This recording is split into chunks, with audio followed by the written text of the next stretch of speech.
Hello and welcome to this beginner-friendly Rails 7 course. In this course, my plan is to take you through the creation of a Linktree clone. Now, for anyone who doesn't know, Linktree is a website that allows you to just have a user profile with a name, a picture, a short bio of about 80 characters, and a bunch of links that you can click on to go places. The point is that you basically send your Linktree link to someone, and then that allows you to link to all of your other stuff. There is also a backend admin page where you can edit your links or go over to appearance and change your profile. So we're going to be doing that, including all of the user account stuff in this course. Now, this is a beginner-friendly course, and because I don't like gatekeeping the important information, all of the functionality that you see in this demo will be in this free preview of the course. That means that the paid version of the course, which I'm thinking will be about $10, will really only cover stuff like the analytics, where you can track the daily clicks on your links, maybe the preview window in your appearance page, where you can see what the page will look like. Just small things like that, but the overall functionality that you're about to see, all of this is in the free version, which is this video itself. So in the dashboard page right here, you can create your links, you can update your links. This isn't really much to look at. If we come over to the appearance page, you can see that you can edit your profile image, you can change your name or change your username or your bio. Maybe you come in here and you give yourself a Santa hat and you say, my name is now Santa. You can then click update account. It'll tell you your account's been updated. The image doesn't look great, but if we now go over to Santa, it'll take you to Santa's page, which is actually just me. Don't tell the kids, I guess. Now, if you come here, you can hover on the links. You can click on the Linktree link to go to my Linktree, which I thought was pretty funny. You can go over to the YouTube channel, which, I mean, you're already there, so why would you go there? And you can go over to the course page, which is where I'll hopefully have the course either later today or tomorrow. If you're watching this in the future, just go check the pinned comment or the video description. Hopefully I'll have a link to this. So that is enough shameless plugging. You can then take this link, send it to whoever you want to. If you put it on a production server, and you're good to go. You have a working version of Linktree. So that's what we're going to cover. Hopefully you're looking forward to it, but that's going to do it for me. Let's go ahead and let's get started. So you can see here we have a blank Rails application running Rails 7.0.3 and Ruby 3.1.0. These versions shouldn't matter too much, but if you want to have the most compatibility, you'll probably want to stick around these versions. But what we're going to be doing here is we're going to be creating the dashboard page, which is going to be similar to the Linktree admin page. And all you're going to do here is just be able to change your links, which are the little boxes when you go to the actual Linktree page for a person's profile. You have these little drop-down buttons. We're just going to be setting those links on this page. But we need to have this so that we can force the user to log in if they try to go to, in this case, /admin or whatever you want this path to be. In the case of visiting a specific profile, which is not the admin path or whatever we call it, we then don't force the user to log in so that anyone can visit your Linktree page. So to do this, we need to create the dashboard controller. So we can come over here, we'll full screen this, and we'll say Rails G controller. I'm going to call this controller dashboard. I'm then going to give it an action, which is going to be the page you go to, and I'm just going to call it index. Now you'll see in the Linktree page, they call it admin. I don't really think it matters. It's a matter of preference. I'm going to call mine index. I'm going to hit enter on that, and it'll then generate the controller, and it'll generate the views that we need. We can then go ahead and exit out of this, and then I'm going to hit Control and L to clear my console. I'm going to hit it again because I accidentally clicked, so it's going to be ugly and stay highlighted. We're then going to come over to the config folder in our Rails application, come down to routes.rb. I'm going to hit Control and B to hide the sidebar. And then I'm going to change this dashboard to be the root of the application. And then I'm going to change this slash to a hash, which is just my way of remembering that if we do the root, we want it to be the dashboard controller hash index action or pound symbol or whatever you want to call it. Once you have that, it will now redirect you to that page if you start your server. To start your server, just go ahead and type Rails S, just like that. We'll hit enter, and I'll exit out of full screen with F11 again, and then I'll hit Control and R to refresh the page. You can now see we're on the dashboard page. Now what I want to do here is I want to make it so that if I try to visit this page and I'm not logged in, and right now we have no users, I want to be redirected to the sign-in page. To do that, I'm going to hit Control C to stop the server, Control L to clear the console, and then F11 to full screen. I'm then going to type bundle add devise to add the devise gem to the gem file.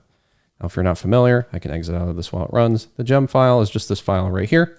And if I Control B to hide the sidebar, you can see that it just adds the devise gem to the bottom of your gem file when you run the bundle add command. So now that we have devise added, we can go ahead and run rails g devise :install. That will then install Devise as needed, and it'll ask us to do a couple things. Some of them don't matter, but this is one we should probably do, which is render our notices and alerts. So I'm going to highlight this, right-click to copy.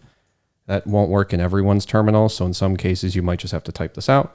But then I'm going to come up to App, the Views, and then the Layouts. I'm going to right-click on the Layouts folder, New File, _alerts.html.erb. And then I'll hit Control B to hide the side panel, paste these in, and then I'm going to highlight and hit Shift Tab to tab everything over, and then I'll hit Control S to save this. I'll hit Control B again to open up the side panel, and I'll come over to the application.html.erb, hit Control B again, and then in the body above the yield tag, we want to render our alerts. So we'll do the Ruby code with an equals, and then we'll just say render the partial, and our partial is going to be layouts/alerts. And that will just give us some alerts on our page. Now, if I come down here and I run a Rails S, and then I refresh the page with Control R, you'll see nothing changes because we have no alerts on the page. But nothing's broken. That's a key point to take away from this. If we don't break things, we're probably doing okay. We're going to come over to the side panel now because we have our Devise installed. And then in our config initializers devise.rb, we need to find a line that has navigation in it. So I'm going to Control F and search for navigation, and we're looking for the navigational formats. I can just never remember what it's called. We're going to uncomment this by clicking on it and then hitting Control and question mark, or / I guess, which just toggles if it's commented. We're going to uncomment this. We have to add something to it, but we'll take a look at that in a second. I want to generate our users first so that you can see what's broken and what this fixes. So we're going to go ahead and run a Rails g devise user command to generate a user model. That'll handle all of our logic for users, and we won't really have to think about it. I'm then going to go ahead and type Rails db:/migrate to set up the database and migrate this information into the database so it has the tables and columns and rows that it needs. And then I'm going to go ahead and type Rails S to start the server again. Once we have this, we can hit Control R to refresh, and then we can come over to /users/sign_up to go to the sign up page.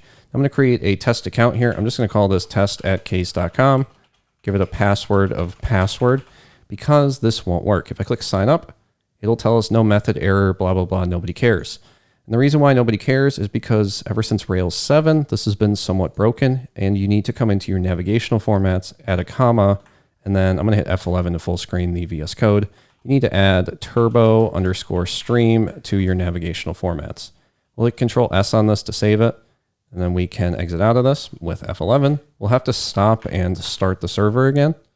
And then if we come back to the sign up page, if we stop the server real quick, we can type Rails C. This might be a better way to see this. If we come in here and we type U user.first, you can see that our test@case.com account was actually created. It just errored out after it was created because it tried to redirect us with the turbo stream getting in the way. So if we want to clear out this user, we can just type U user.first.destroy !, and that will delete from users where the user ID is equal to 1. Once that's done, we now have a user.count equal to 0, which means it's empty. We can hit Control D to exit out of the Rails console, and we can type Rails S to start the server again. I'm going to come back over to the sign up page, and I'm going to sign up as Dean@example.com with a password of password. You can now see, welcome, you have signed up successfully. So that's working. Now what I'd like to do is add a sign out button. We'll just add that to the home page real quick. We can always change it later. I'm going to close out all my tabs by hitting Control W until I'm happy with myself. Then I'll hit Control B to open up the side panel again. I'll come over to the dashboard and the index page, and then I'll hit Control B again. And then I'm just going to do a check with some Ruby code, and I'll say if current_user, then we're signed in, else we're not signed in, and so if we're signed in, we'll just say, I don't know, h2 hi, and then we'll add in the current user.email, just so that we can see that we're signed in. And then we'll finish it out with you are logged in. Let me full screen this. We can then add a button, which will just be a button_2, the logout button, and then we'll say this goes to the destroy user session path, just like that. And then we'll give this a method : delete, delete, and then we'll hit Control S to save this. Exit out of here with F11, refresh the page, and we now have a logout button. Go ahead and log out. So we're no longer logged in. Now I want to be redirected to the sign up page or the sign in page. So we'll go to app controllers and the dashboard controller, because this is the dashboard controller right here with the index action. What we'll do is we'll hit Control B to hide the side panel. I'll come up here, I'll hit Control Enter just to create a new line, and then I'll say before_action space : authenticate_user !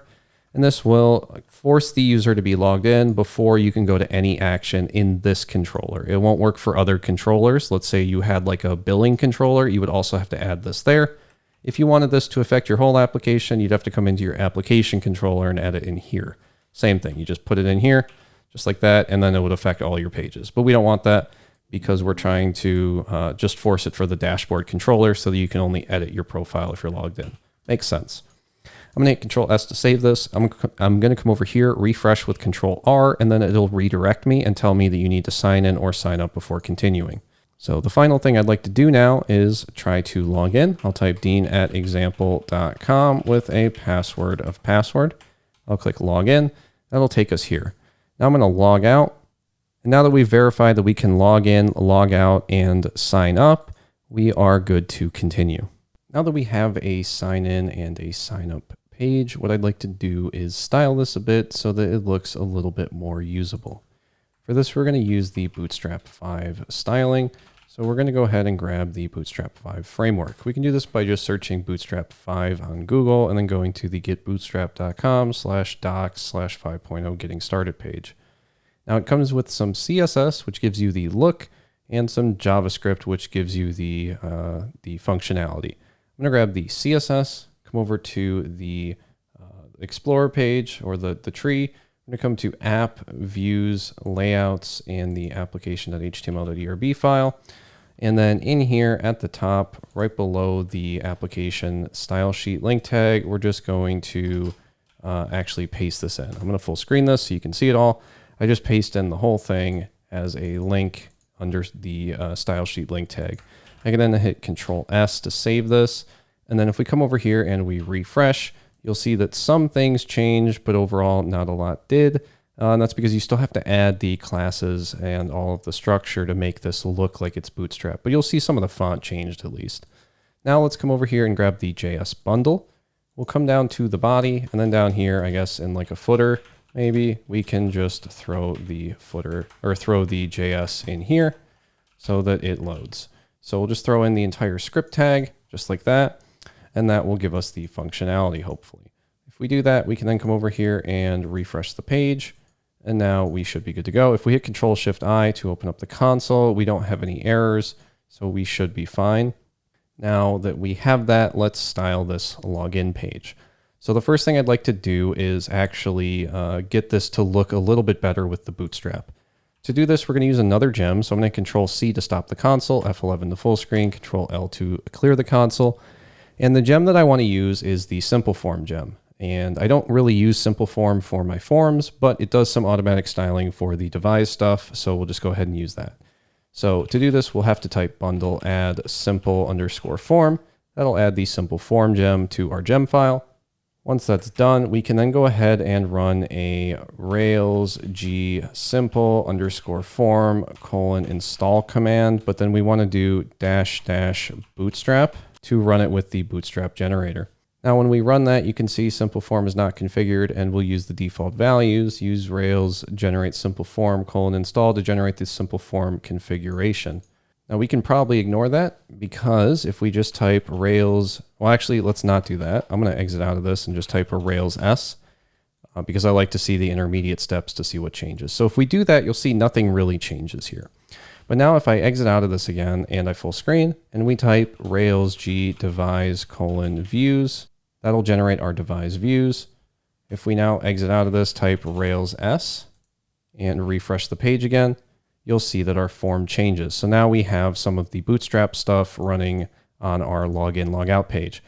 Now, what did that generate views actually do for us? Well, if we come over to our Explorer and we look in the views folder, you can see we now have a Devise section. This Devise section has all of our user pages and all of that in here so we can edit it ourselves. So for example, this is the sign in page. So if we come over to Devise sessions and new, it'll take us to the login page. So if we want to change how this works, we can hit enter. I'm going to full screen this. And now we can type .container. We'll hit escape. We'll hit escape again because GitHub Copilot's trying to help me. And then I'll hit tab and it'll create a div with a class of container.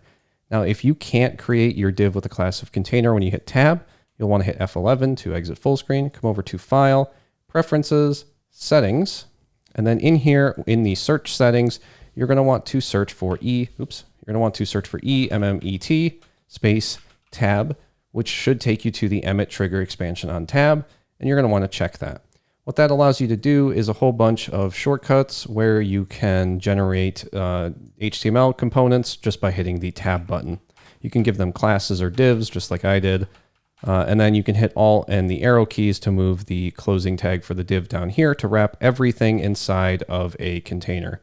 I'm then going to highlight all of this, hit tab one time, and then hit Control S again.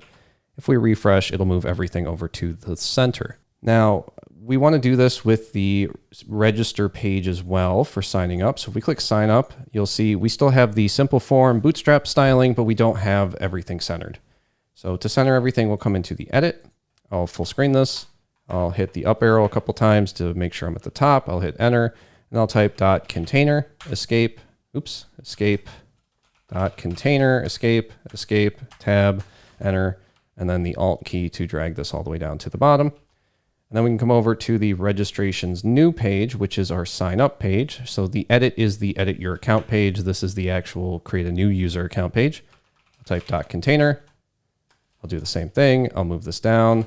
I'll grab all of this, hit tab, hit Control S, come over to the edit page, grab everything and hit Control S because my formatter is not working right now. Once that's done, we can come over here, refresh, and now our sign up page and our login page both are centered. Now, maybe we want our text centered as well.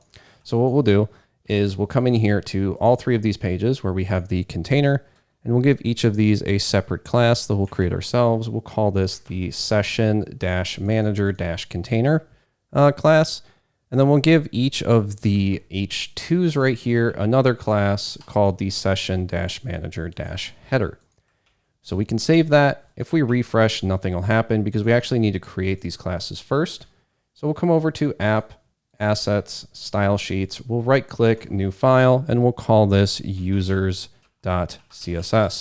You'll notice that users.css matches up with our users path right here for our users controller. Once we have that, we can come in here and we can create a thing for the, well, let's start with the header. So we'll type .session-manager-header. This is going to be some basic CSS stuff. I'll hit F11. And all I want to do in here is align-items, space center. And then you can even text-align, space center. We'll hit Control S on that, come over here and refresh. And now our login thing is at the middle.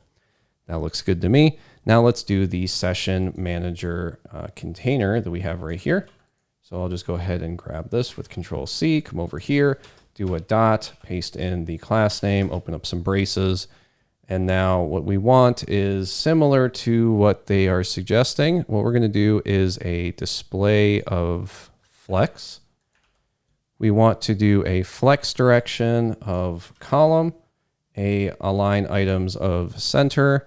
We'll give it a padding of 1 rem, which should be about 6 or 8 pixels. We'll then give it a background of F5, F5, F5, which is a whitish color. We'll then give it a border bottom of a 1 pixel solid with E5, E5, E5. Now, if we save all this and we refresh, you can see that our login page looks a little bit like this. Now, maybe we want to make it pop out a little bit more with a drop shadow. We could guess how to do that, or we could go over to Google and search for CSS box shadow generator. And if we click on this first one from html-css-js.com, it'll take us to this page where you have a preview of what your drop shadow will look like. So maybe we drag this over to an opacity of about 50, and then you say, okay, maybe I don't want as much spread. Maybe I want to shift it down or something. Once you have this done, you can even change the color if you'd like. Right down here, it'll give you 2 different lines of CSS. You can grab that, paste it in right here. I'll come over here, and then I'll hit Tab to move this over, hit Control S to save this. I'll refresh the page, and now we have what looks like a card when you're on your login page. So that looks pretty good. If we come over to sign up, you'll see that the sign up page doesn't have this. So let's go over to the views folder, the registrations new. We didn't give this the class. So what we have to do is give both the edit and the new the same class as our session. So let's come over to the session. We'll grab this class, come over to edit, paste that in for the container. And then we also want to grab the class for the header. So we'll come over to edit, and we'll paste this in for the header. We then come over to the new page. We'll paste it in for the header here. And then we can grab the container here as well. And we'll paste this in for the container on the new page. We'll save the new page. We'll save the edit page. We'll hit F11 again. We'll refresh. And now the sign up page is also centered like that. Now, maybe we want our buttons to look a little bit better. So we'll hit F11 again. In our new page, let's start with the logout or with the login button. So I'll click on login.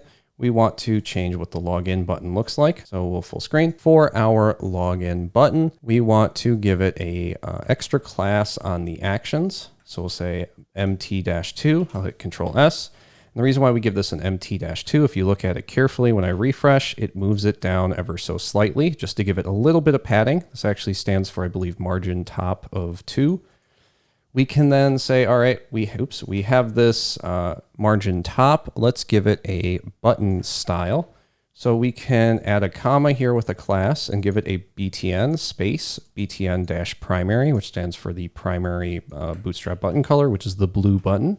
If we refresh, our login button is now a blue button. I can zoom out a bit so we can see it a bit better. So now maybe we want to style this sign up button. Well, the sign up button isn't actually on this page. If you look right here, it's nowhere to be seen, but it's in this Devise shared links directory. So we come into the views, Devise, shared, and links. In here, you can see that we have the, where is it? The login button right here. We also have the sign up button, the forgot your password, didn't receive, etc., etc. So if you want to change any of these, this is where you would do that. So in my case, I want to change the login and the sign up buttons. So I'll come after the login button here. I'll hit comma, give it a class of BTN, BTN-secondary, which is a whitish button color. And for now, I'll leave this off. I'll just hit Control S to save this. Come over here, and if we go over to the sign up page, you can see the login button on the sign up page is this gray button. The reason why it's that gray button is because this isn't the primary, it's the secondary. If I change this to primary and save this, you can see that the sign up page now has a blue login button, but it doesn't make sense for the secondary action on the sign up page to have a primary color like that. So I prefer to leave this as secondary. Once you have that, you can now do something similar for the register button or the sign up button by just pasting in your button secondary. We can then refresh the page, come over to sign up, and now you can see, come over to login. And you can see on the login page, we now have the blue login button and the gray sign up button. They look a little bit weird though. So one thing I like to do is give each of these, as you saw earlier, a little bit of a margin top, as well as the BTN-SM. And the SM just makes it a slightly smaller button. So now if we refresh, you should see the sign up button change size a little bit. So now that's a little bit smaller. Let's work on making sure these line up a bit better. So we can actually close out of the links page for now. And in here, we want to make this look a little bit more lined up. And the way we can do that is in the new registrations page where we have the form actions. We can center the sign up button just like that. And then we can change this sign up link to be a class of button primary. And I'll get rid of this extra space right here. We'll save this, come over here and refresh. Now our login page won't change, but if we click on sign up, you'll see that sign up is slightly bigger and above the login page now. So let's come back over to the sign in page and let's fix this one up a little bit. I'm just going to copy this class right here, come over to the new session. We'll change this from a MT-2 to have the D-flex and the justify content center, which causes it to be centered. And then we'll refresh the page. And now our login button is slightly bigger than our sign up button and above it. At this point, we are now good to log in with dean@example.com and a password of password. All right, the next thing we're going to cover is adding a Bootstrap navbar to our application that only shows up on the dashboard page.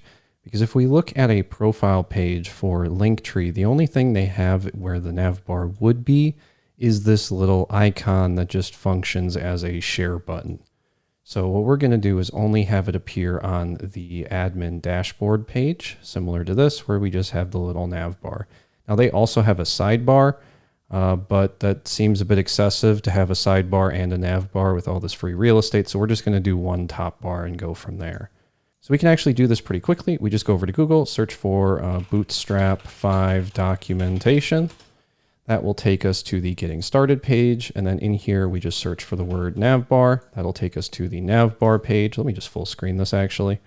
And then we can grab a navbar. Now they do have different versions, but for this one, we're just gonna grab this first one because we can customize it as needed. So we're just gonna click copy. We can then hit F11 again and come over to our application. Now we're going to come into layouts, right click new file, _navbar.html.erb, because we want this to be a partial, which means it's not a full page, but it's a component that we're rendering on specific pages. So just like our alerts are a partial that we show on all pages, because they're rendered above the yield tag, which is the rest of the content, we want the navbar to be rendered on most pages. In this case, it's actually only one page as far as I can tell, but we can set this up in a way where we render a partial for the layout/navbar, and we can actually set this so that if there's ever another page that we need the navbar to appear on, we can very easily customize that. So we're going to say render this if at render_navbar, and you can even change this to should_render_navbar.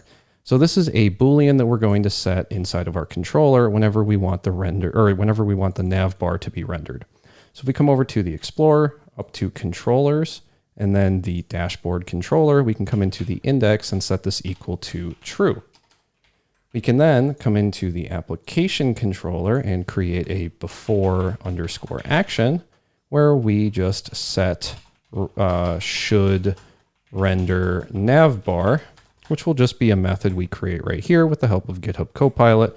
And we're going to actually set this to false. So it's going to be false on all pages. But because this is the application controller and in the dashboard controller, we can see that the dashboard controller inherits from the application controller. When we set it to true in here, it's going to override what the application controller is telling it to do. So by doing this, we just say, hey, if you're on the dashboard index page, render the navbar. So that's what this little bit of logic is going to do right here. And now the reason why we have this above the alerts, if I move this below the alerts and we come in here and refresh, you'll see that we have this additional space up here. And that's because these p tags with the alert actually have, they take up space. So you can see here, if you scroll down, the notice p tag right here has some margin. So if we get rid of that, it removes that space.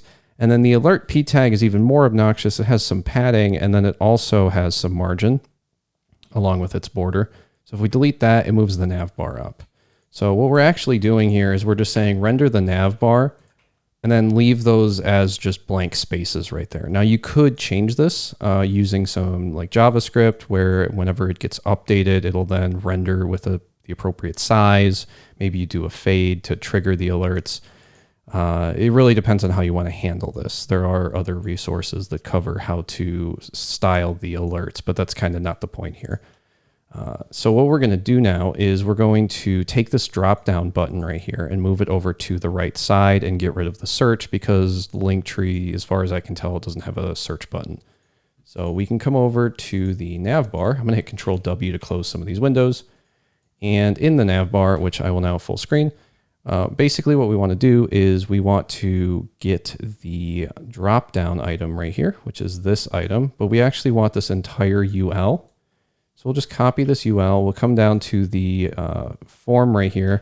We'll paste in the UL, and then instead of this being ME, we're going to change this to MR-auto. And then we can get rid of the home link, this link, and then we can get rid of the disabled link down here, which just leaves us with this little drop-down button. So now if we save this, and we come over here and we refresh, you'll see that we have a drop down on the right with some other buttons on the left. Now, as of right now, I don't really know what to use these other buttons for, so we can expand this. We can leave the home page, I guess, and then we'll just get rid of the regular link. The regular link. We'll get rid of the drop down because we already have a drop down, and then we'll get rid of the disabled link as well. So this will then change our application to just have a home link. It'll also have the navbar text right there. We can change this to Linktree clone. That will change the text. And then we can change the home link to, let's see, we could make it the dashboard if we want to. And then we can just come right here and we'll actually say link to the word dashboard. And this will be the dashboard underscore index, or maybe dashboard path. And then we give this a class of nav-link. And we can come down here. I'm going to hit Control L to highlight this line, and then backspace to delete it. Control S to save it, F11 to minimize, and then Control R to refresh. So what we can actually do to figure out what's wrong here is if we come up here, we can type /rails/info/routes, which will take us to a page that shows us all of the routes in our application. In this case, I want to see where the dashboard path is. And you can see we don't have a dashboard path. So that's probably an issue. So let's back out of here, come over to the sidebar. We can come down to config and the routes.rb file. You can see in here we have the root path, but we don't have a specific dashboard path. So we could either change that link to take us to the root path, which would be localhost port 3000, or we could have it take us specifically to the dashboard path. And we just do that by saying we want to get the dashboard/index. And we can say get this, and maybe we want to say as dashboard. So we can save that, hit Control S, come over here and refresh the page. And now our dashboard path takes us to dashboard/index if we want it like that. Or what we can do is we could say take this dashboard, and then we do to the dashboard controller index action. And if I scroll over so you can read everything, you can see get dashboard to the dashboard controller index action. That will mean that our dashboard/index doesn't work, but if I backspace, we can now go to just /dashboard. So if we click this link, it takes us to /dashboard, and our Linktree clone actually still has a broken link. So let's come over to the navbar. And then where we have this Linktree clone, let's also add in a Rails link. So say link to Linktree clone. And this can just take us to the root path if we want, or we can have this take us to the dashboard path.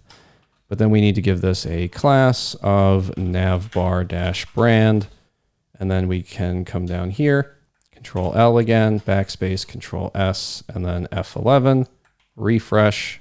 And now both of these take us to the same location. It's a little bit redundant, but if that's the way you want it to work, then you now know how to do that.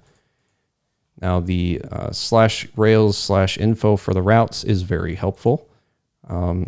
Definitely get a lot of use out of that. But one thing that we do need to worry about is our dropdown right here is acting a little weird. So if we hit Control R and then we click on dropdown, it'll work again, but it'll be off the screen. So we'll fix the dropdown not working under some circumstances in the next video. For now, if it's not working, just hit Control R. And then we need to actually do some logic here to make the dropdown have some interesting stuff in it. So the first thing is, I don't like that it's off the screen right here and that I have to scroll over to the right whenever I click the drop-down button, because that's a little weird, and there's the edge of the navbar. So to fix that, Bootstrap gives you the ability to position the drop-down whenever you expand it. So if we come over here, we can come to the UL with the class of drop-down menu, and then we'll just add drop-down menu end. And that will cause it to end right here. And that is where it'll start the drop down, and then it'll draw it over to the left, which gives us a drop down that stays on the screen.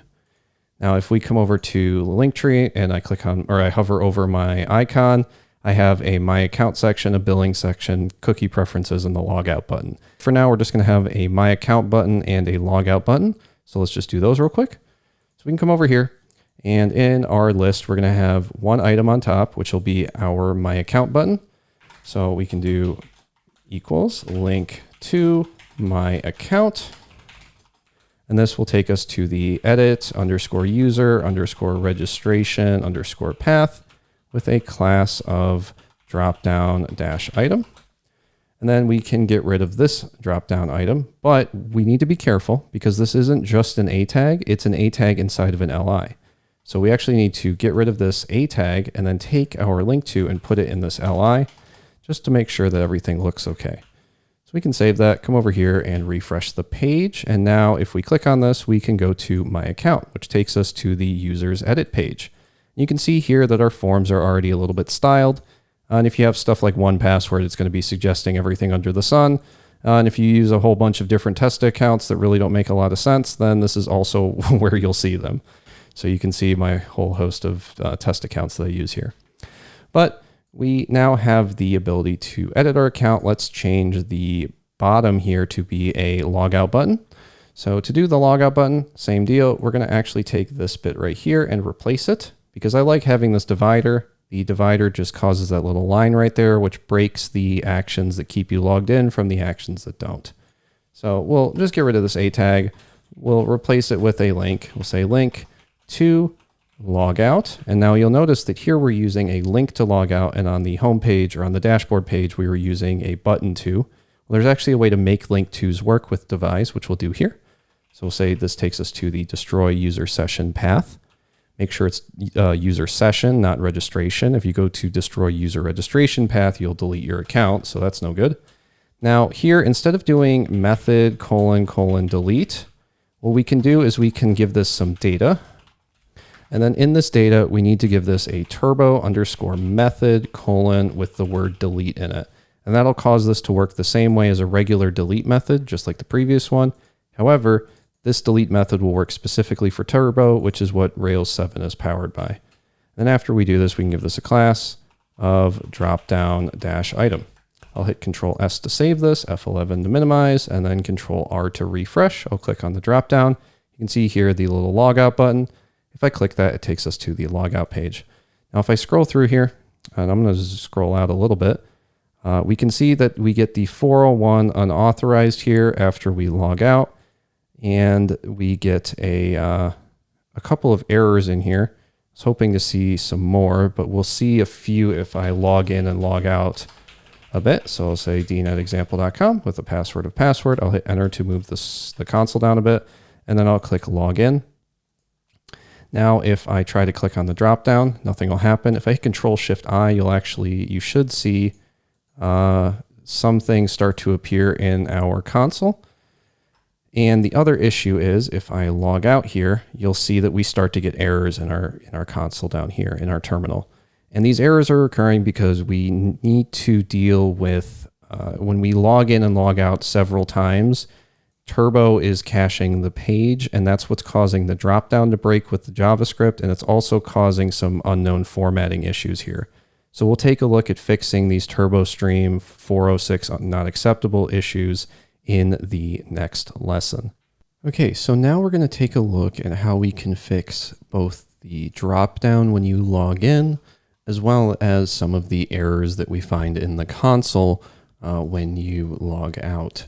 So to start with the dropdown, one of the main issues is navigating between pages will cause the dropdown to occasionally not work. So if I log out and then I type dean@example.com with a password of password and I click login, you can see here that clicking on this isn't working. And the reason for this is when we click login, the navbar is getting a little bit confused. The JavaScript for the navbar is getting a little bit confused because of how Turbo does the links. So in order to stop Turbo from ruining our lives, what we can do is come into where we have those links. So in this case, it is the login and the sign up buttons that are taking us to the dashboard page. So what we can do is come into Devise and we'll start with the login, log out. So we'll go into sessions, new, I'll hit Control B to hide the side panel. And essentially what we have to do is after we click the login button, we need to just make sure that we are disabling Turbo. So to do that, we can add Turbo false to the button here by doing data:turbo false, or we can even come into the form up here if I full screen this, and inside of the parentheses, you can do a comma Turbo false for the login page. So now if I come over here and I click log out, and then I type dean@example.com with a password of password, and then I click the drop down, you can see the drop down is now working without me needing to refresh first. So that handles one aspect of it because we also need to handle the registrations. So we can come over to the edit page just in case we ever come in here. We can just make sure that if we edit our account in our form, we are also doing a data:turbo false. Let's come over here to the drop down, go to my account. This will be the edit page. We'll go back and it won't work because that is the back button. So let's come in here and let me just type my current password and then I'll click update. And then if I click on the drop down, that'll work. So the back button isn't working. So in order to fix the back button, we have this link to back right here. We need to add the data:turbo false to that. Now let's come over here and I'll hit Control R so we can have a blank template. We'll go over to the drop down, click my account. We'll click the back button, then we'll click the drop down, and now you can see the drop down works again. The final thing we have to deal with is if I log out and I sign up as john@doe.com with a password of password, we need to, before I click that, we need to come into registrations new, Control B, F11, inside of the simple form or your form 4, it doesn't matter. Just add the comma data:turbo false to it. We'll hit F11 again, and then we'll click sign up for john@doe.com, and then we'll click on the drop down without needing to refresh the page. Now that part's not too bad. There might be other links that don't work, and as they break your JavaScript in certain areas, you might need to add the turbo false. But one thing you do need to sort of handle in a bit more of a involved way is the errors we're receiving in our console. So for those, we need to come down into our initializers and devise.rb, and you need to add a little snippet, or a rather large snippet to the Devise initializer. And I believe these come from a blog post online where you can look up, all right, we have found it. It's this Medium article right here. And this is, where is it? Here is the fix. So the first thing we have to do is add in a custom failure for the Turbo application. So we can do that over here. I'll hit Control B to hide the side panel, and then you can just code along as I copy these over. So we start by creating a custom class called Turbo Failure, which inherits from Devise Failure App. It then has a respond method. So we can say def respond, and then in here we say if the request underscore format is equal to turbo underscore stream, then we want to redirect, else we want to call super. And this part is fairly straightforward. Basically, we're just checking the format for turbo streams, and if it's a turbo stream, then we want to do a redirect. So Otherwise, we do whatever logic Devise does under the hood. So we don't really need to think about what Devise is doing there. But then for the skip_format question mark, here is where you need to add in the different formats and include the HTML and turbo_stream, and then */* dot include question mark, and then request_format dot to_s. And then we can go ahead and save that as well.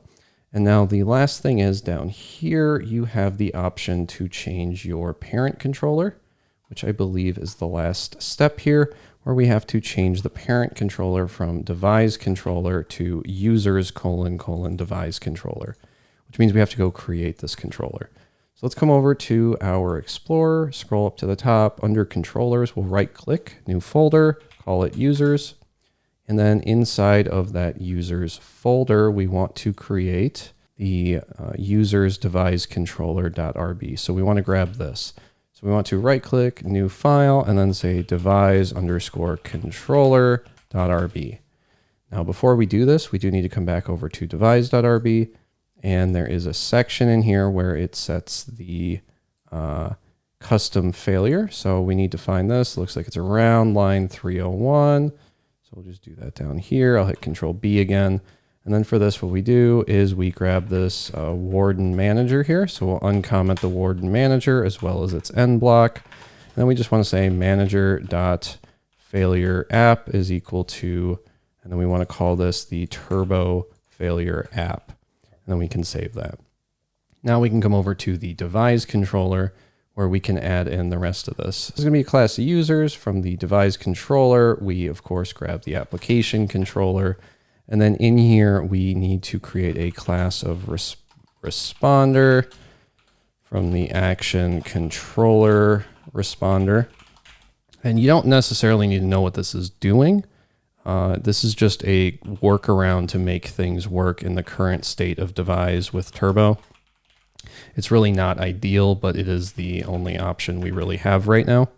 So if it is a Turbo stream, we then want to call controller.render with the options.merge for the formats::HTML. I'm going to full screen this so you can see a bit better. And then we do a rescue for the action view when we get the missing template. So you can think of this a bit as your try catch block right here. So we are trying to do the controller render, and then we are catching the action view missing template error. And we say if get question mark, then we raise an exception. Else if it has errors, question mark, and it is the default _action. Then we need to render the rendering options where we call, rendering options.merge, where we pass in the formats of HTML and the status of unprocessable entity, which is a whole bunch of stuff, but then we just say else redirect to the navigation location. And if some of this stuff seems foreign to you, you're not alone. I largely don't know what's happening. But if you ever want to learn more, I would suggest going to the Devise GitHub page, which you can find by just searching for Devise GitHub page, and looking into sort of how Devise works under the hood. And then you'll see where a lot of these mysterious variables like navigation, location, and all of that comes from. So down here, before we exit the class, we just call self.responder equals responder. And then we say respond to both HTML and respond to the turbo stream. And now if we've done all of this correctly, which is a big if because that's a lot of code, if we come over to our application again and we refresh and I clear the console, if I click log out, looks like we're still getting an error. So we might need to stop the server and restart it. Now let me re-log in. So I'll say dean@example.com with the password of password. So that looks like it worked. Now let me clear the console again. Let me try to do the drop down. That works. Let me click log out.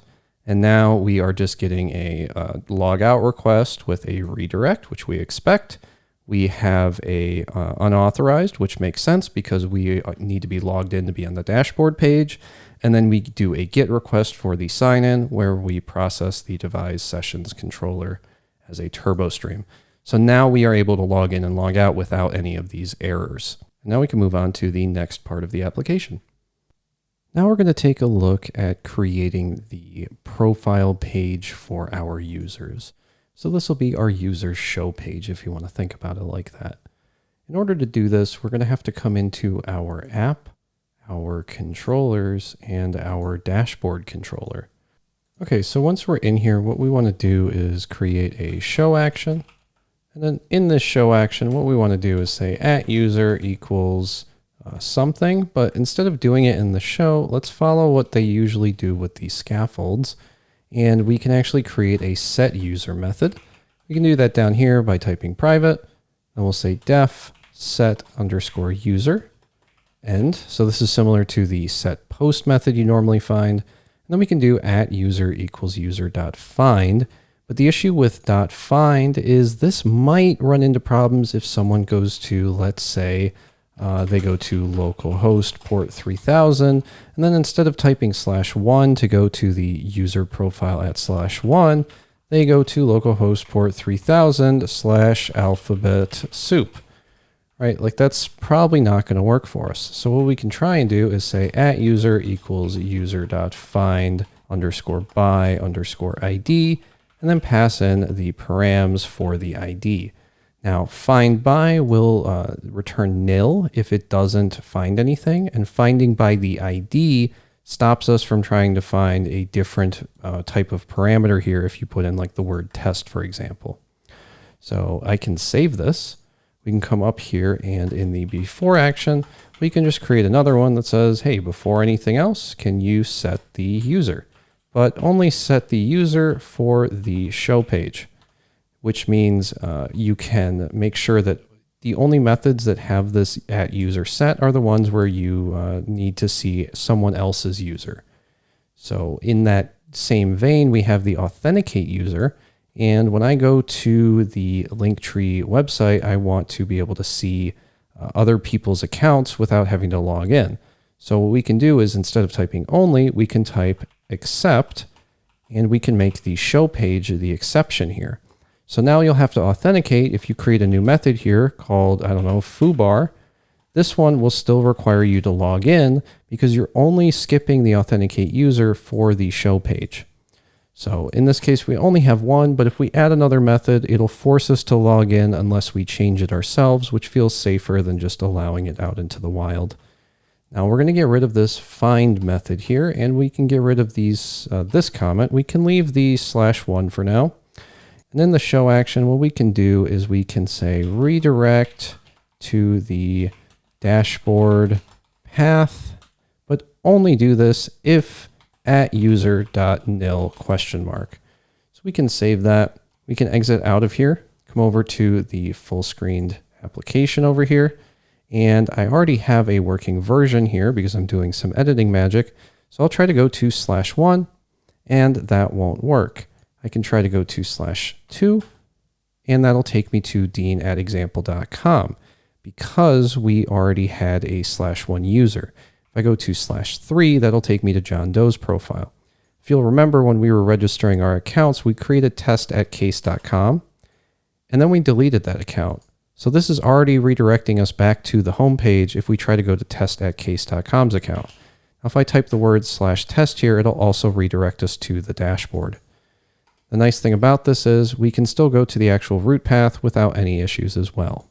So if we go over to, I guess this would be under like users/show. Of course, we're not going to find anything because we have to create our routes. So let's come into the config and the routes.rb. Now, the way that Linktree works is they have the URL and then just /your username. Now, they have a couple of keywords that sort of override the username, so you can't create like an admin path, for example, or an admin user account, for example, because that is a reserved word. For now, we're just going to stick with the user ID. We'll work in the usernames in a little bit here. So we'll come into the routes and we'll just create a route that allows us to have username, or that allows us to have IDs in the URL. So we have our root, which is our dashboard. So what we can do here is we can say get the user ID. We want to get this as a parameter, so we'll lead with the colon. And we want to get this to the dashboard controller and the index action. But because we want to route here and we want to use a path that's easy to remember, let's do this as the user, which will allow us to use the user path. So we'll just add in a comment that says allows us to use user underscore path user to get the URL for the user's profile page. So let's go ahead and save this. Let's exit out of here. And now let's try this. We'll go to localhost port 3000 and we'll try to go to /1 because we already know we have a user with an ID of 1. Now that's taking us to our index page. So instead, we should have this take us to our show page. So let's change this to show and then try this again. And hopefully we don't see the index action this time. Now, when I do this, we'll get an error. It says no template for interactive request. And then it's saying, hey, you're missing a template. So what you need to do is come into your views, your dashboard, and create that template. So we can just right click, new file, show.html.erb, and then we can come out of here, refresh again, and now we have a blank white page. If I add in a header that says test, we can save this, refresh, and you'll see test appear on the screen. So now we can go ahead and style our show page. So I'm going to hit Control B to move everything over. And then I'm going to go and create a container. So I'll say .container. I'll hit escape a few times to escape GitHub Copilot. And then I'll create the container. I'll then create a .row. We'll tab over for that. And then I'll do the middle column where we put our text. So for now, let's just do a H2, which has maybe the @user.email inside of it. And then we can do a closing H2 and save this. So we're on user 1, we'll refresh, and now we have our user. So on the actual Linktree page, you can see here the username is displayed. So maybe we should grab that just for testing purposes. Or we can just grab the bio for now and throw that in for testing purposes. So we can do P, throw in the bio, P, and then save it like that. So now everyone's going to have the same bio for a little bit, but we can use the user email, and that allows us to have some test data. Now we'll deal with the user avatar in a minute here, but for now we'll just try and work these in. So what we want to do is we have the email here, we have the row, and the row expects 12 column tiles to take up the entirety of the screen. So what we want to do is center this. So we can create a .call-10, which is going to be 10 of the 12 that we're allowed to use. And then we can throw this around our H2 and our P tag. And I can actually hit enter here and move this up so that these are actually inside of it. I'll hit Control S and you'll see that nothing changes. Well, because this is taking up 10 of the 12 areas that we have here, 10 of the 12 columns. So you can see here we have a little bit of space over here for the other 2 columns, but we don't have any columns here that are pushing us over. So in order for us to not have to manually move this over with padding, which might not look good on a mobile device. So if we switch over to mobile, we want this to be centered even if you're on mobile. So if I click off of mobile, the way we can do that is just create a .call-1, which will be one of the 12 that we have. So we'll put one of the 12 that we have at the beginning here. Oops, at the beginning here. And then we'll put the other one of the 12 at the end here. And these will just wrap around our call-10. Now, if I refresh, this is more in the center. If I move over to mobile and I zoom in a little bit because it's zoomed in to 34%, you can now see that this is roughly centered. We should probably center the text a bit. So let's exit out of here again. And in our call-10, what we should do is create another row. So we'll say, let's create a row inside of our column. And then inside of that row, let's give everything a column of 12. So we'll create a div with a column of 12, and we'll wrap that around the at user.email. So we can tab over the at user.email. We can tab over the entire column. We can come down here and we can just close the row div, and then we can tab over the software PM stuff because nobody cares. That allows us to have a centered email. If you want to have it a little bit fancier for now, we can just say .capitalize. And then we can save that, and that'll capitalize the first letter of the email, which looks a little bit wrong if you actually use emails, but it's 2022. We can probably stop with that. So now let's grab this same column and let's wrap it around our p tag here. So we'll just close off this div. We'll tab over this p tag. And now we have a separate column or a separate row here for each one of these. They're in their own column, so they take up the entirety of the space, which means that when you are zoomed in on a mobile device, this takes up the entirety of the width, and you don't have to worry about making sure everything looks good on mobile.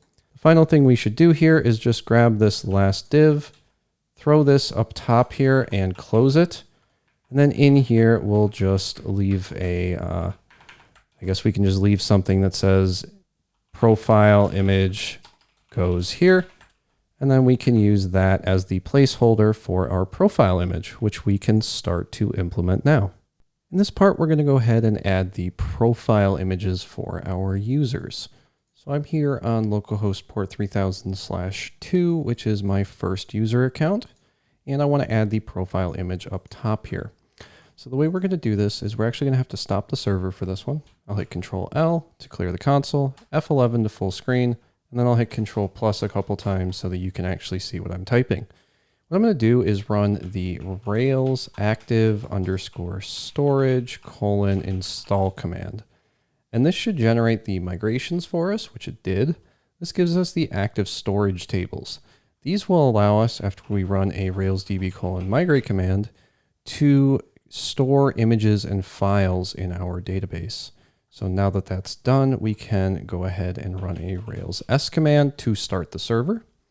We can then come over to our Explorer, and I'm going to click these two little windows to minimize everything so it's a bit easier to find stuff. And then I'm going to come into App, Models, and the user.rb model. Now in the user.rb model, what we want to do is add in the file attachment for the user profile. I'm going to call it the avatar. So I'm going to say the user has one attached space avatar. I just like to use that term because it's very easy for me to understand what this is. If I use like picture or photo, then sometimes I get confused with what things are called. So by doing this, this gives us a attached avatar. Now what we have to do is we have to sort of list this through our user's parameters. So in order to do this, we have to come into our controllers and our users controller and edit the registrations controller. So what we can do is we can actually type Rails g devise : controllers, and then we can generate the users controllers. So if we run that command, you'll see here that we have to add this to our routes. So to do that, we have to go to the routes where it says devise for users, add a comma, and then add in our controllers. So let's go do that real quick. We'll go to the config and the routes.rb file. I'll full screen this. And right here where we have the devise for users, we'll throw in a comma, space controllers : with a brace.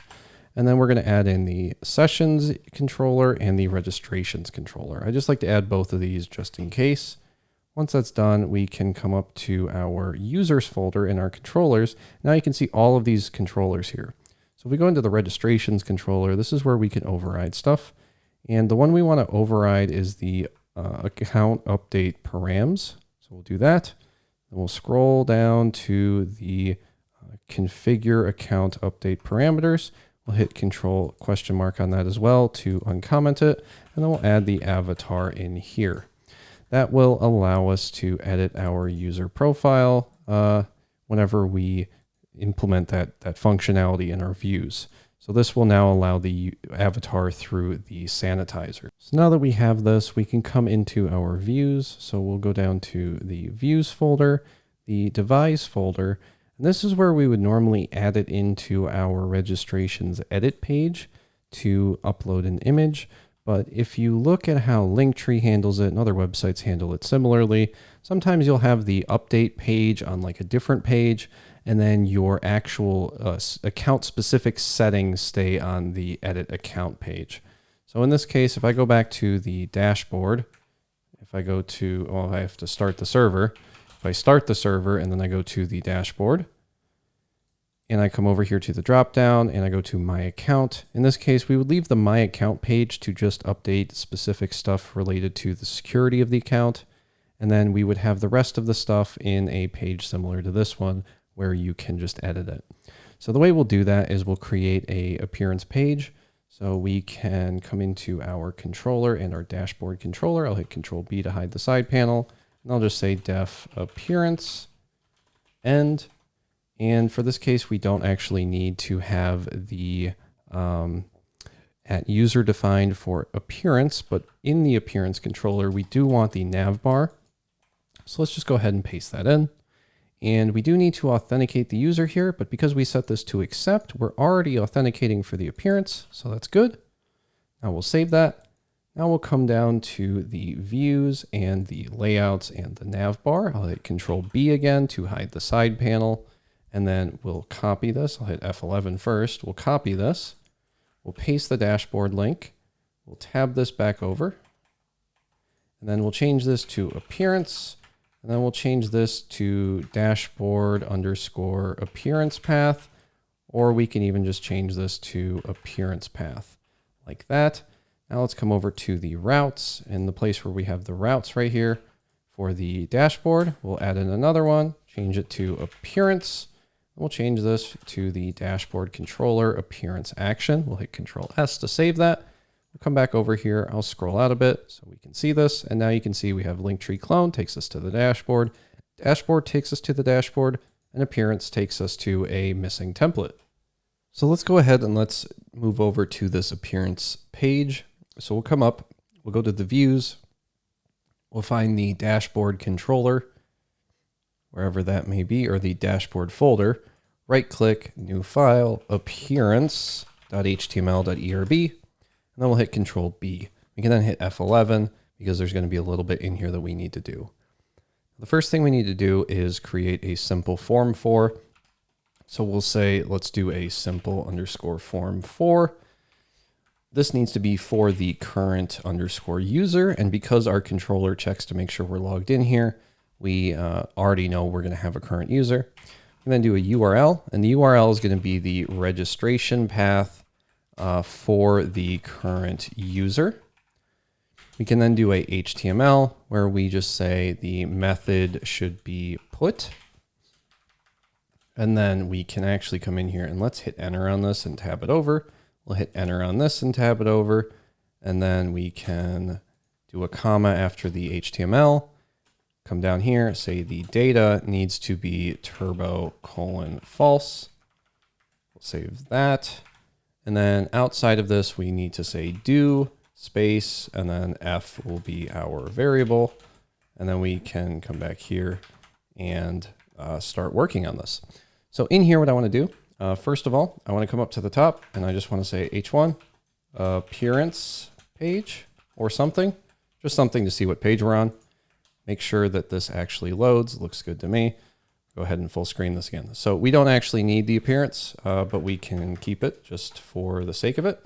We'll throw it at the top here, and then we'll wrap this entire page in a container, just like this. Oops, that is GitHub Copilot trying to help. We'll say .container tab, and then we'll wrap this all in a container, and then we'll tab this over. Now in here, the appearance should probably be centered. So we can just say this needs a style equal to text align center. And then we can save that. We can refresh the page and that causes it to center itself. Now we can, in the form, we can say this has a row. So say .row. It has a .call-6. And then it actually has another .call-6. And what this other .call-6 is for is the preview window over here, which we will cover if you're watching this on YouTube in the actual course itself. And if you're watching this in the course, then we will cover this in a later episode or part or whatever you want to call this, lecture maybe. I sound so official.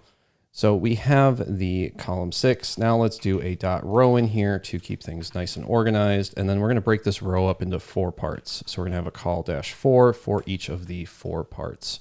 So I'm going to grab this call dash 4 and then 1, 2, paste it twice, and then tab this over and then tab this over.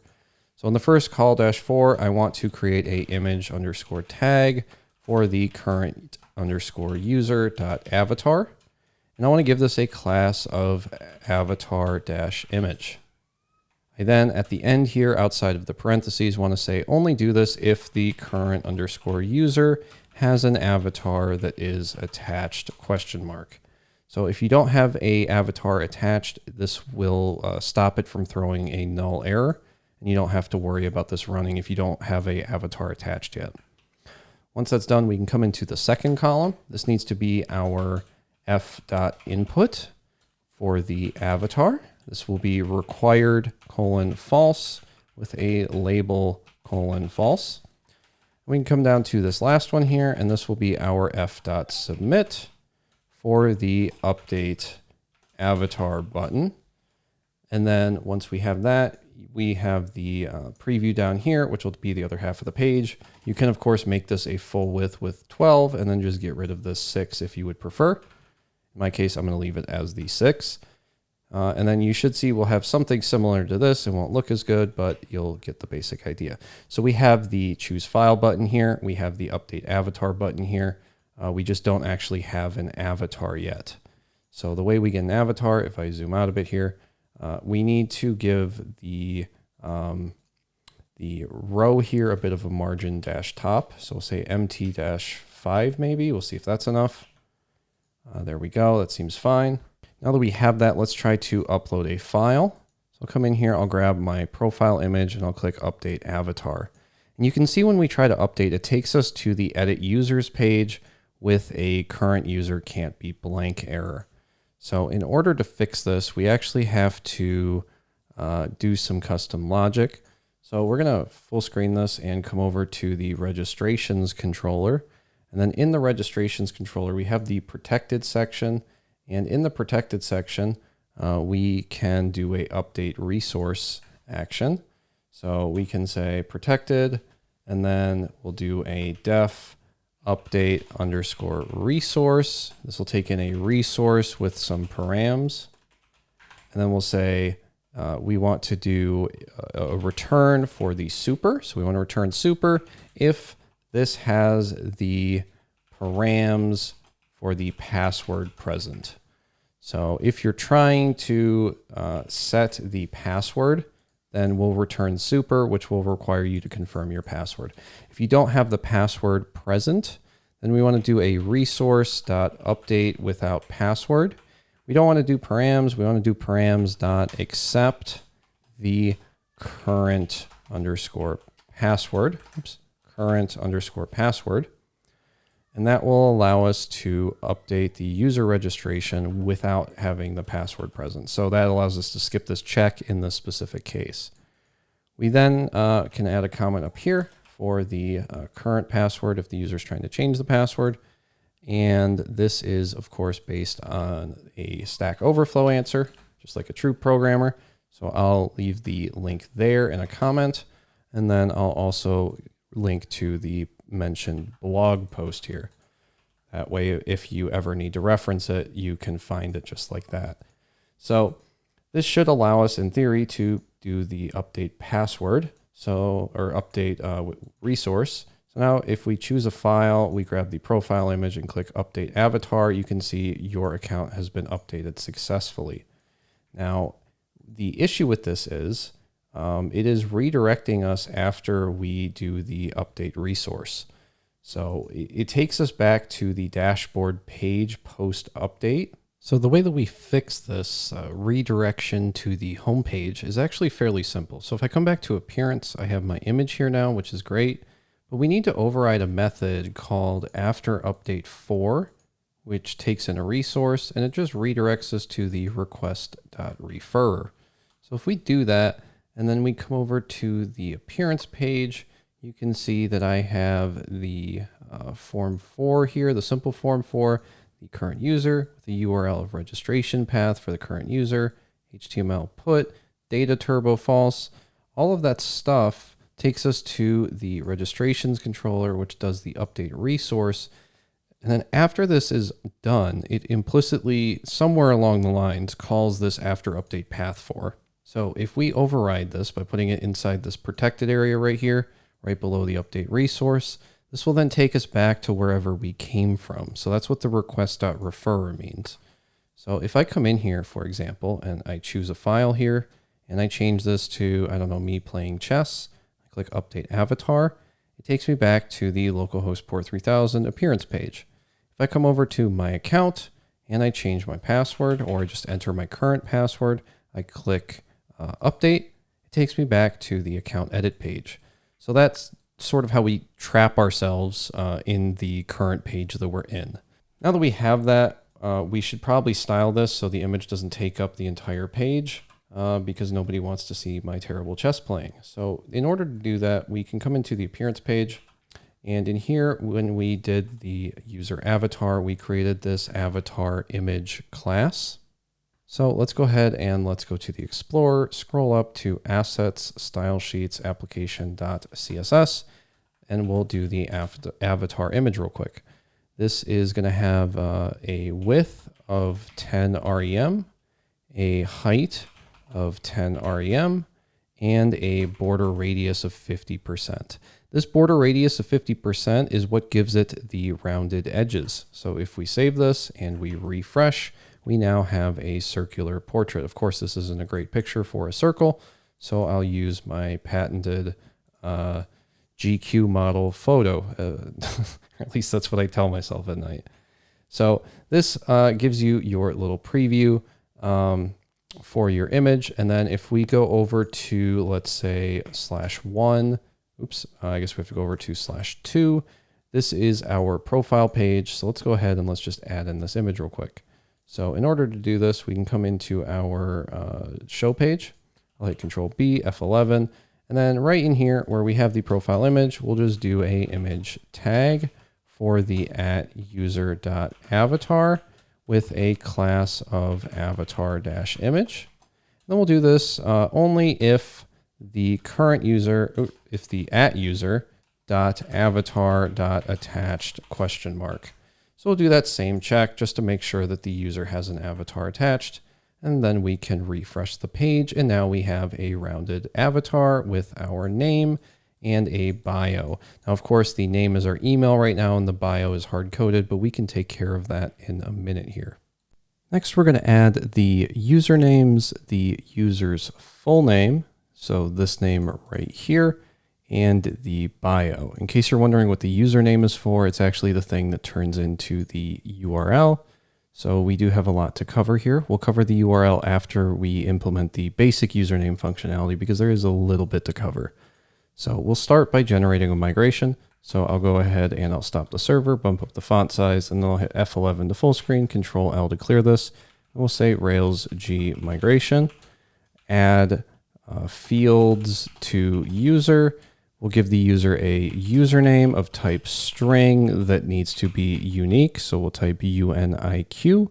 We'll then give them a full underscore name of type string. And then we'll give them a body of type string, body of type text. That way we can format things better. And then we can hit enter, and that will generate our migration. We can now go ahead and run a railsdb:/migrate command to migrate the database. And we can run a Rails S command to start the server. Now that that's done, we can refresh, and of course, nothing will change. I want to add this to the appearance page though, so let's go ahead and let's do that.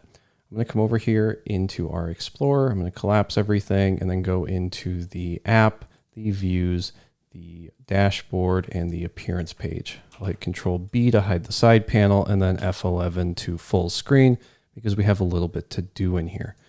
Now, what we're going to start with is we have the image tag here. We're going to change this to have a column of 6, and the avatar button will have a column of 6.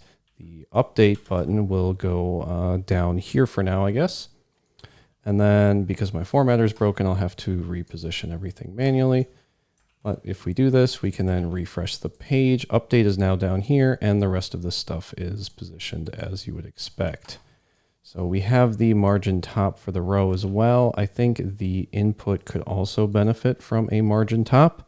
So if we come in here and we give this input a class of margin top 5, we can try that. It didn't change anything, so maybe this should go on the div itself. So we'll give the column a mt-5. We'll hit Control S, save it. And now that's centered a little bit more. It's not much, but it is something. So now we can look right here. We have the row that has the first 2 containers in it. So that's good. But now I'd like to create another row. So we'll say .row, and we'll give this another .mt-5. We'll hit tab, and it'll add both of those classes for us. We can then come in here, do a .call-6 with another class of .no-padding-call, which is something we have to add ourselves to remove the padding from this column. We'll then create a input. This will be for the full name though. It will not be required. And we will leave the label as false, but we do also want to give this a class of form control, and we'll save that. I'll now exit out of here, refresh, and you'll see we have this nice little form here. Now, because this is the full name and we don't have a label, I'm going to give this a placeholder that just says your full name, ... We'll then put a comma after that string, hit Control S again, and then refresh. And now we have the nice little placeholder. We can then come down one level and we can do the same thing, but for the username. And GitHub Copilot is auto-completing for us. So we have a call-6 with no padding. It is a username with a placeholder of username. The label is false and the class is form control. Now I'm going to say that the full name is required false, and then the username is going to be required true. We'll go ahead and save that, and then we'll refresh the page. So now we have the username showing up here. So we can click update.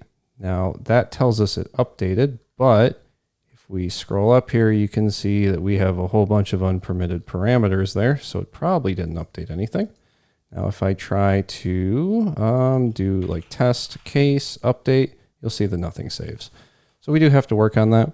But we can now come down here where we have the username. And in front of the username, we can add this little snippet, which is a input-group-text. The ID doesn't matter, so we can just get rid of that. And what this is going to do is it'll put a little @ symbol before our username. And then we can wrap this inside of a div with a class of input-group and a class of MB-3. The reason why we're doing that is because this is a input group, and that just forces them to behave like a group. So now if we refresh, we have the @ symbol for the username. Now the last thing we want to do here is add one more row below this. So we'll come down here, we'll say .row with a .mt-5. We can then in here say this needs to have a .call with a .no-padding-call. We'll hit tab. And then in here, we can do a f.submit. F.submit. We'll call this the bio. Then in here, we can do a .input-group space, or no, .row to create an entire row, assuming GitHub Copilot will let me. And then in here, we can do a f.input for the bio with a placeholder that says about you and a label of false and a class of form control and a required of false. We can save that, come in here and refresh again. Undefined method bio. So what did we call it? We'll just grab the current _user. So the current user has a username, a full name, and a body. So we'll just change this to be body then. Say body, refresh, and now we have the about you. Now I don't like that padding there, or that margin, so we'll go ahead and we'll remove that on the body, which will move it up a bit. And now we can add in all of our fields. So now we have to allow list those fields inside of our app controllers, users, and registrations controller. So we're back in the registrations controller, and this time things are going to be a little bit weird. So we have to add, after the avatar, we're going to actually change this to be %i, and then we don't need the colon anymore, and we can just add in a bunch of stuff. So we'll say this needs to also have the full name, the username, and the body is what we called it. So that will allow list those parameters. Now, because we need the username here, we also want to allow list the parameter for the username, which means we have to come up to the top here and configure the signup params. So we can configure those. We can then come into the appearance controller where we have the username with the span. We're just going to grab this entire group here. Then we're going to come into Devise, registrations, and the new page. And then in the new page below the email, we'll paste this in, and then we'll have to format it a bit. So I'll just hit Shift Tab a bunch, and I'll tab it over to the right level, and then tab these two over. So that will allow us to have our username here, and then that will be allow listed in the registrations parameters for the create action. We'll also probably, now that I'm thinking about it, want to do the same thing in the in the edit action. So let me grab this. I'll copy this. I'll come over into edit, and where we have the email right below that, we'll paste in the username as well, which should then allow us to update our account. So let's come over here. Let's try to manage our account. We'll just add in a username. I'll say the username should be Deanin. I'll put in my password, and I'll click update. So now our account's been updated. It looks like we have a username. The issue is we need to make sure that we can't set this to anything restricted, like admin or something. So in order to do that, we have to come into our user model. So we'll come into models, user.rb. And then below the attached avatar, we need to validate the full name. We'll validate it with a length maximum of 50. It is optional, but we do want to make sure that it doesn't go too far. I'm just arbitrarily choosing it though, with no regard for how long people's names actually are. So probably make a better choice than I'm doing here if you're using this in production. We're then going to give the body a maximum of 80 because that's just what they used for Linktree. And then we're going to validate the valid underscore username, which is just a custom method that we'll create down here. And in here, what we want to do is say errors.add for the username if it is already taken. And then we'll say do this if the user.exists question mark for the username.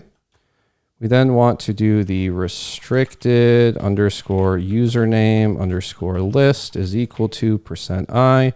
And we'll just throw in admin, root, dashboard is a route. We have analytics maybe. We have an appearance page. We have settings and maybe preferences and maybe eventually a calendar page or something.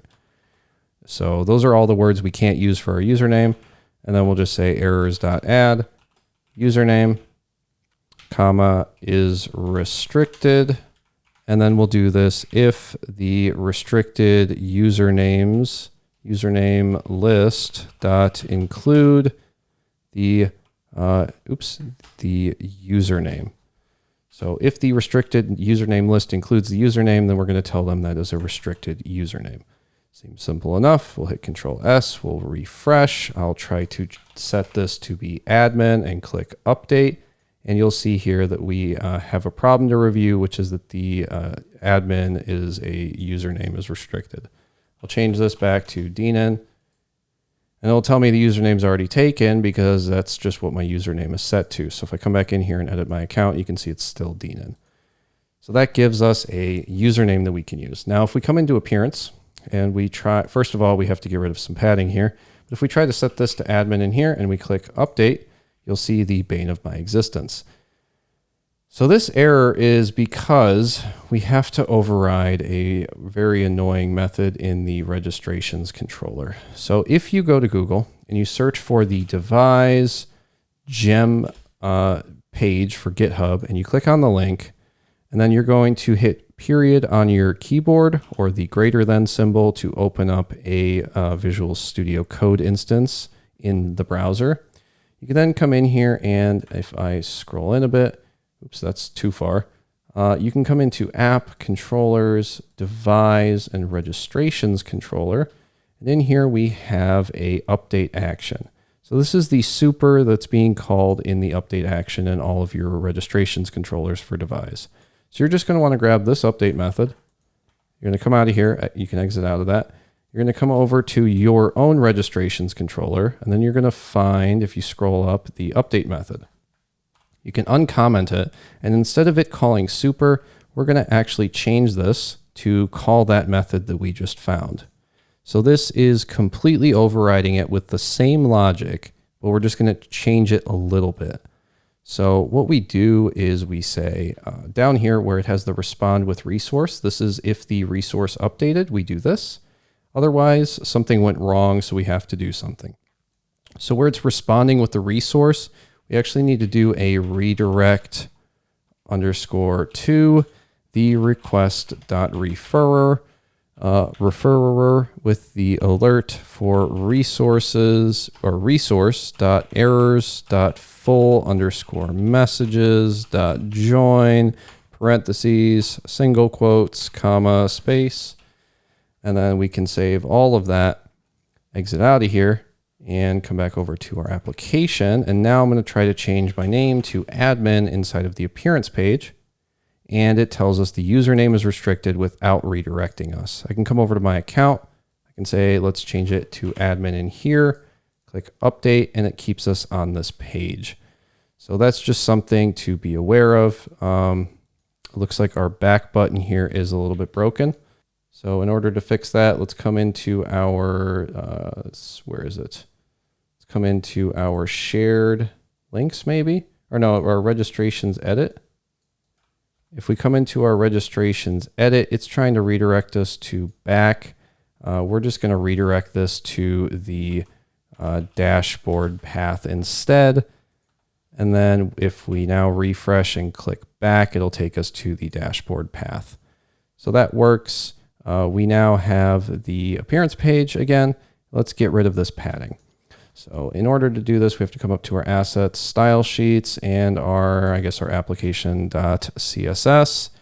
And then in our application.css, we're just going to add two small things. So we're going to do the .no-padding-call. We're going to give it a padding left of 0 with the exclamation mark of important, and the same thing for the right. And we're just doing that because the columns the Bootstrap gives you have these really annoying paddings that cause everything to be off by a little bit.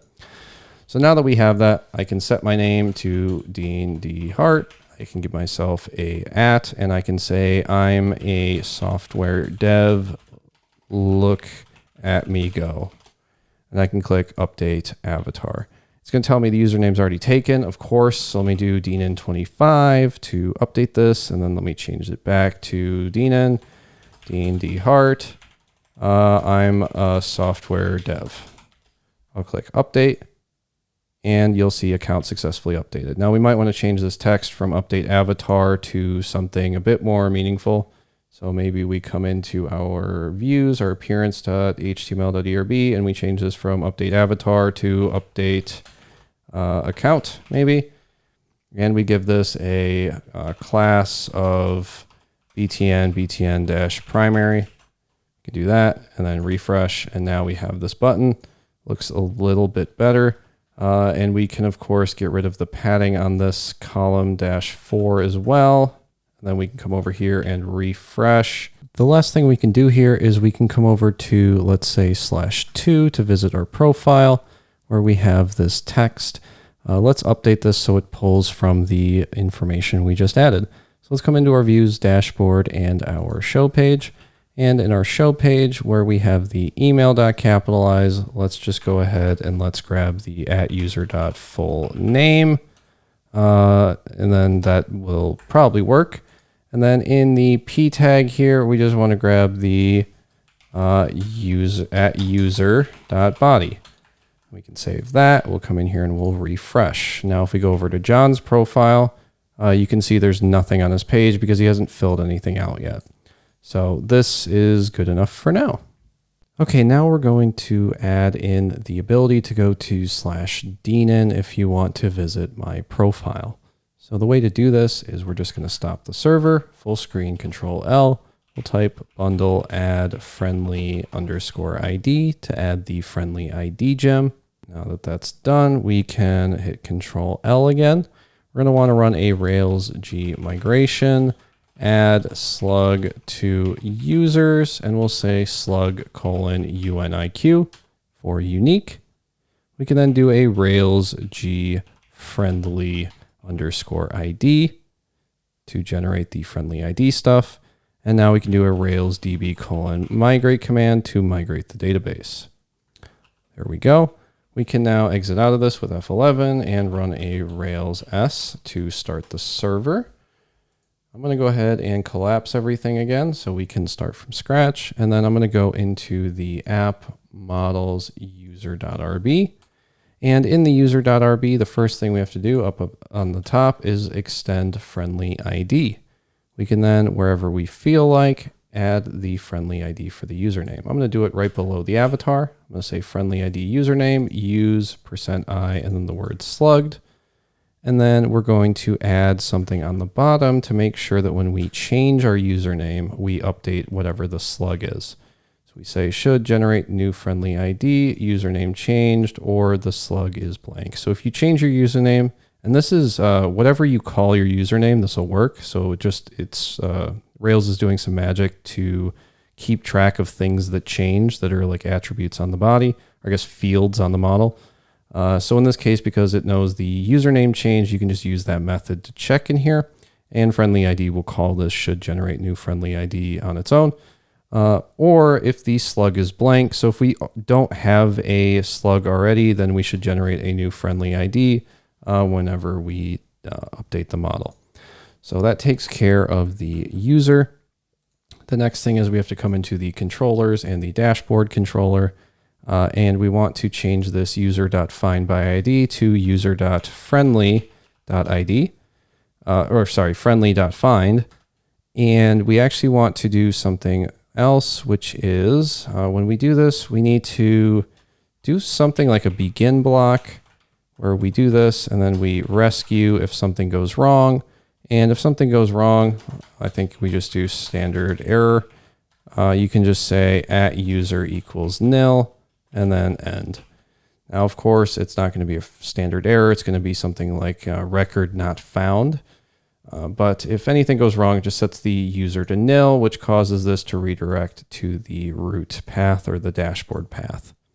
So now that that's done, we can come in here and I can check if I have a slug. So I'm going to open up a new tab. I'm going to go to /Deanin, and that'll take us to the dashboard. I'm going to type Deanin2. And I'm actually going to hit enter in the console a bit. Then I'll type Deanin2, click update. I'm going to scroll up. And we can see here the user was set and the slug was set. So let's try Deanin2. So I'm going to go over to the other link and go to /Deanin2, which takes me to my profile. Now, if I try to go to /2, which is my ID, that'll also take me here. And 1 will still take me back. I can still go to 3 to visit John's profile. But if John gives himself a username, I can then visit his username based on that. If I change this to /Deanin, that will also update, which will allow me to go to /Deanin. So if I now try to go to /Deanin2, it will redirect me again. And that's sort of how you want this to work because you don't want a username to be like cached like that, probably. But there is the ability in the friendly ID user.rb to keep track of usernames that the user has had by using, I think it's the history option for the friendly ID, but we're not going to use that here. So that allows us to do the slugs in a way that we can mimic sort of how they do it for Linktree. So now if you want to share your link, you can just say, hey, go check this out. And you can go to /Deanin and that'll take you here. So all that we really have left now is to add a little bit of styling and add the links. All right, it's finally time to add the links. For this, we're going to assume that you have, I guess, 5 links, and you only want to show links if the users put something into the links. So in order to do this, we're going to have to stop the server, hit F11, Control L, then we'll type Rails G, and we're going to want a model for our links. And we'll give each link a title of type string and a URL of type string. We can then hit enter to run this migration, and it will convert the links to link. And then we can run a Rails db:/migrate command to migrate the database. Now we do need to add a reference to the user, which I just forgot to do. So we can do a Rails G migration, add user to links, and we'll just say user:/references, which will then add the reference for the user. We can then run another Rails db:/migrate command to migrate the database again, and then we can run a Rails S command to start the server. You can go over here and refresh and see that nothing is broken. I'm going to full screen this because we're going to be doing a couple things here. We're going to come over to the Explorer. I'm going to hide everything again, and we're going to go into App, Models, and User.rb.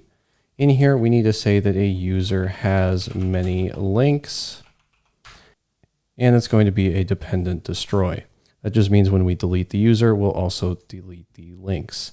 We're then going to come into the link, and in the link, it's going to belong to a user.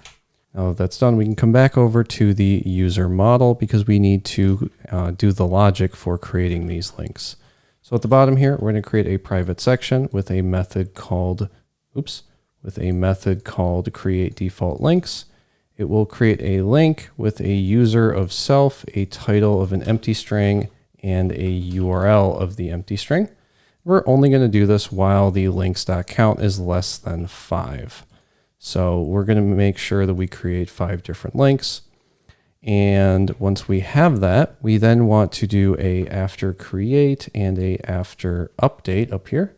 So we can do this above the friendly ID, and we just call that method for each. That way we're always checking to make sure that we have all of those links available to us. So I'm going to come over here, refresh, nothing will happen. But if I come over to, let's say, the appearance page, before we do this, we do need to come into the link. I just realized this, and change this to a belongs to, not a belong to. Once we do that, we can then come over to our appearance page and change our username. I'll click update account, and it'll say your account has successfully been updated. If we scroll up here, you can see that we created all 5 of those links. I'll change my username back. And if I scroll down here, you'll see we're not creating those links. So that seems to be working. So now what I want to do is go onto the index page and actually make it serve a purpose. So we'll come over here, we'll change the index page inside of views, the dashboard, and the index. And in the index page, what we want to do is we can get rid of this stuff, and instead we'll just say create a container. This container will have a row, and in here we will just create 2 call-3s. These will be our outside containers. And then inside of this, we'll create a call-6. This will be our inner container, which will contain all of the link stuff. And then in here, we can create the link manager. This is just what we're titling it. And then what we're going to do is we're going to grab the current user.links.each_do_link end. And then we can, inside of this, do a simple form for where we say for each of these links, we want to essentially set all of the fields that we need to, which is only 3, but we can go ahead and enter those. So we'll start by throwing in the title. So the first one that we want is the title, which will have a placeholder of title, a label of false, and a class of form control.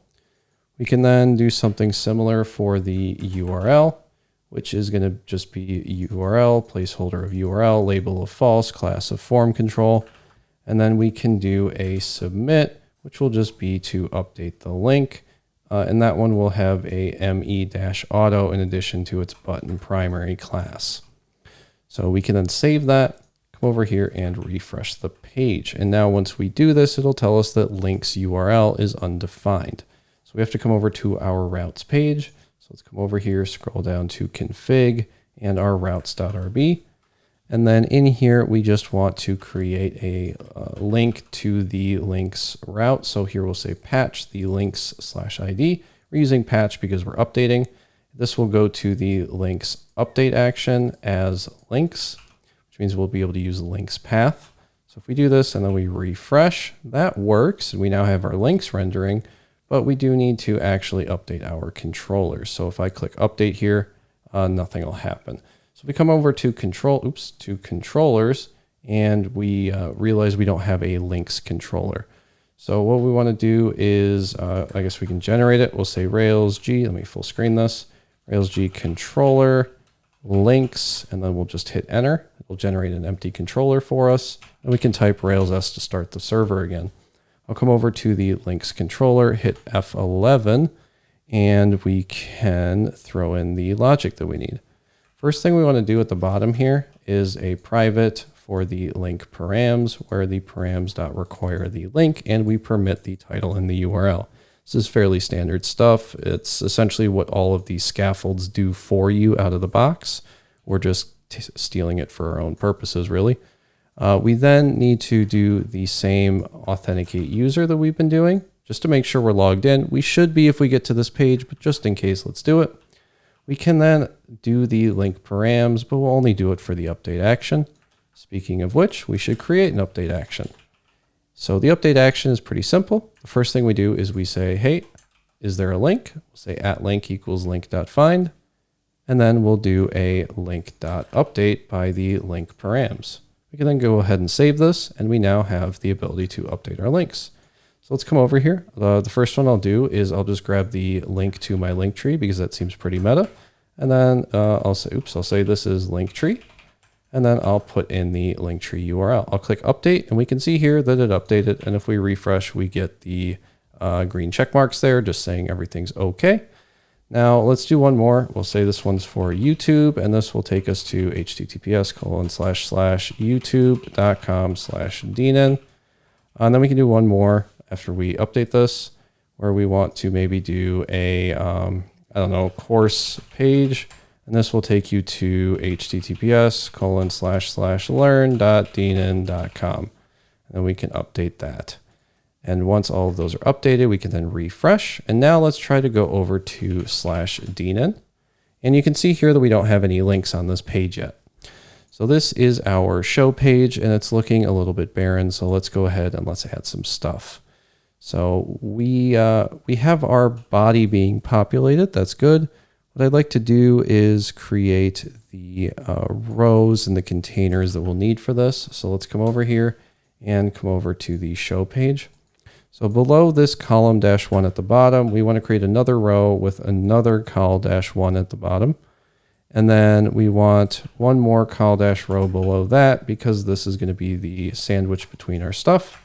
And then inside of the sandwich, we want a you guessed it, 10 to match up with the ones to give us that 12 that we need for Bootstrap. And then in here, we can do something like @links.eachDoLink, which means we need to actually create those links. So let's come over to our dashboard controller. And what I'd like to do is when we go into the show page, if we don't redirect, I then want to do a @links equals @user.links. And I only want to grab the links where we have a URL in the title. So I'm going to say .where.not URL is the empty string and title is the empty string. We're just doing this because they won't be nil, but they might be empty because we didn't put anything in them. So this allows us to grab all of the non-empty ones. Oops. We can then come over to the show page again.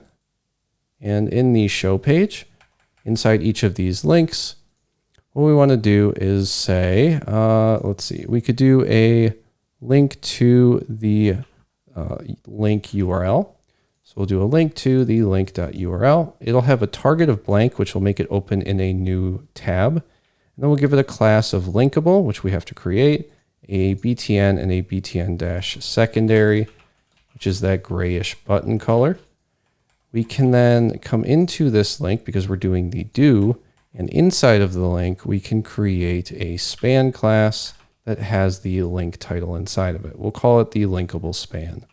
We're going to save this, and then we'll refresh. You can see now that we have 3 different things here that are appearing on the page, and these are all of our links. So that's nice, but I'd like them to be centered if that's possible. So we can come over to our col-10 here in the link. Oops, I forgot to do this. We'll create the row. We'll wrap all of this in the row, and then inside of the row, we'll do a col-12 where we do a, well, let's just hit tab. And then in here, we want to do a d-flex with a justified content center.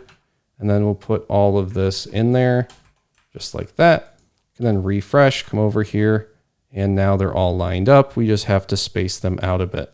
So now it's time for the final stretch of the CSS. So let's come over to Assets, Style Sheets, and the application.css. And what we want to do here is we want to give the linkables some styling. I'm just going to paste this in and we can talk about it. So the linkable will have its alignment set to center. It'll have a cursor, which just turns it into a pointer hand when you hover over it, just like this thing down here.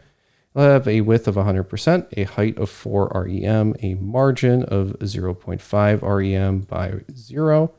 It'll have a box or a border radius of 0 pixels, and important because we're trying to change the border radius from the round that comes with the button to a square tipped button. We can then give it a background color of white, also important, and a border of 1 pixel solid black. So now if we refresh, you can see that our text is gone, but we have these like boxes that don't really do anything. So the next thing we want to do is give this a on hover. So we'll say .linkable, which is the class name, and then we'll do a :hover. We'll set the background color to a little bit darker and a text color of black as well. So now if we refresh, if we hover, you can see the font. Not well, but you can see it. So in order to make it a little bit more visible, we have to edit the span. We'll give it a display of flex, align item center, justify content center, width and height of 100%, a font size of 1.5 rem, and a color of black. I'll hit Control S on this, refresh the page, and now we can see it. So that's looking a little bit better. The next thing we'll do is we'll create something called the profile page. This will be a width and height of 100 vertical width for the width and 100 vertical height for the height, which is just taking up the entire screen. We can then do a background of RGB 2036. And then we can do a very involved background of a linear gradient. And we'll start with a 90 degree or DEG. After that DEG, we'll then do a RGBA of 2, 0, 36, 1 with a 0%. And this 1 right here is the alpha, so that's how visible it is. After that 37%, or after that 0%, we then have a 37%. So this is the 37% where we have an RGBA of 45, 177, 187, and 1. And then after that, we have the RGBA of 74, which we can put in here. This has a RGBA of 19, 198, 227, and 1. And then the final amount here is the, let me move this over, RGBA of 0, 212, 255, 1 with 100%. So, oops, if we look at this, basically what it's doing is it has a linear gradient of 90 degrees, which means it's going across, I think. And then we start with the gradient at 0. then 37% of the way through the gradient, then 74, and then 100. So what this will do, if we grab this class and we actually apply it to where we need it, which is going to be over in our show page. So up here outside of the container, we can do a .profile page. .profile page. And we can wrap all of this in the profile page. So we'll tab this all over.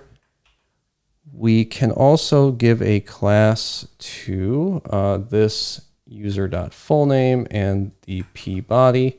We'll save that. Let's come over here and refresh. And now you can see we have this neat little gradient. So this is your 0% and this is your 100%. Now we do need to move the image down a bit. So in order to do that, we can give the row up here a MT-5. We'll do that, and that will just move everything down.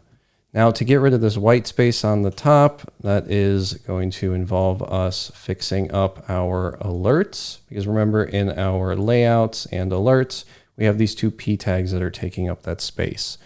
So in order to fix them, we do need to do a little bit of styling. So we can just say .notice, we'll have a background color and a border color of F5, F5, F5. And it'll have a color of 333, which will be a bit darker. And then we remove the padding, the margin, and the border.